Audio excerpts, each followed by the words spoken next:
फिलहाल जो वैक्सीन लग रही है वो इंजेक्शन के जरिए लगाई जाती है।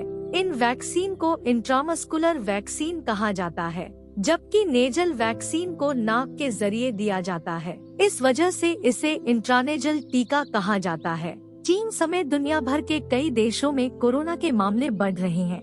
इस बीच भारत सरकार ने पहली नेजल वैक्सीन को मंजूरी दे दी है। ये वैक्सीन नाक के जरिए दी जाती है और लोग इसे बूस्टर डोज के तौर पर लगवा सकते हैं। इसे कोविड टीकाकरण प्रोग्राम में शामिल किया गया है। नेजल वैक्सीन की खास बात यह है कि ये कोविड वायरस और इन्फेक्शन और ट्रांसमिशन को रोकती है।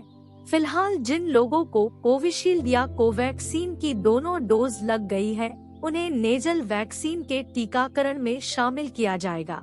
एक्सपर्ट्स बताते हैं कि फिलहाल जो वैक्सीन लग रही है वो इंजेक्शन के जरिए लगाई जाती है। इन वैक्सीन को इंट्रामस्कुलर वैक्सीन कहा जाता है, जबकि नेजल वैक्सीन को नाक के जरिए दिया जाता है। इस वजह से इसे इंट्रानेजल टीका कहा जाता है।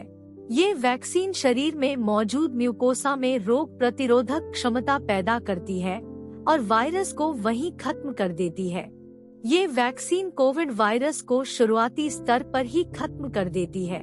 इस टीके से शरीर में इम्यूनोग्लोबुलिन पैदा करती है और इन्फेक्शन और ट्रांसमिशन को एक साथ रोक देती है।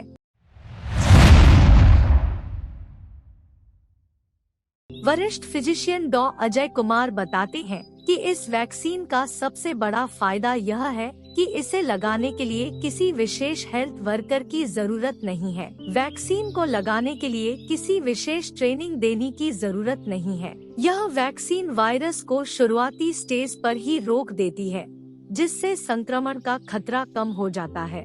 ये वैक्सीन 2 से 3 सप्ताह में ही असर दिखाना शुरू कर देती है। इस वैक्सीन के साइड इफेक्ट्स भी काफी कम है और इसके लिए सुई का कचरा भी कम रहेगा। नेजल वैक्सीन की 2 ड्रॉप नाक में डाली जाएंगी। इस वैक्सीन की एक डोज ही कारगर है।